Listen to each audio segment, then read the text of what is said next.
What's up, everyone? South Florida Bourbon Guy here with another daily bit from the barrel. Today, I just want to address again a beginner's guide to how to taste bourbon, specifically how to get past the bourbon burn. And again, we're talking about just any bourbon that you taste. I'm going to give you what I use. Again, some of you out there may not agree with me. That's okay. This is not really a technical video. This is just what I do when I'm tasting a bourbon for the first time, what I use, why I have the stuff I have in front of me.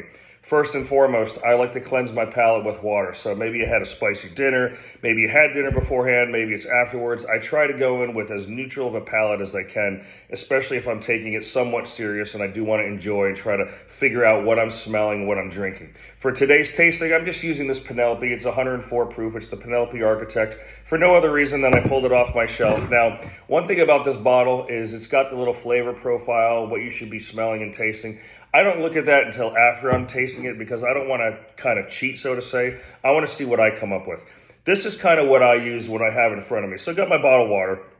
I've got my Glencairn glass with a little bit of pour, and I'm looking at the viscosity, and I'm looking at the color. What I know is that I like to open up my mouth, and I like to open up my nose, and to get all those aromas and whatnot. There's a whole different video I did on tasting. I also like to use these neutral grain crackers. I only have 2 for today, maybe just 1 if I'm gonna try this out. But depending on how many different bottles I'm gonna try, it's a neutral based kind of a blah type of flavor cracker. Again, just to kind of recalibrate what's on the inside of my mouth. So the first time I taste a bourbon, I sip it, I don't gulp it. Right? You've heard about probably the Kentucky chew, maybe the Tennessee hug. There's all these different terms out there, but I just sip it. I let it sit in the front of my mouth.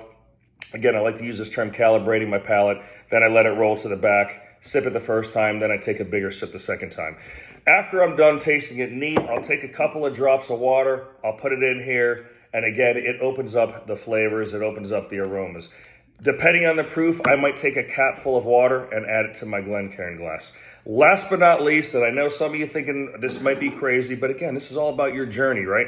Once I'm done trying it neat, I try it with some water, I try it with a cap of water, I might just have a rocks glass with an ice cube and pour it over the ice. And again, it's just about tasting the flavors and aromas that are coming out of the stuff I have in front of me. Thanks for following the South Florida Bourbon Guy with another daily bit from the barrel.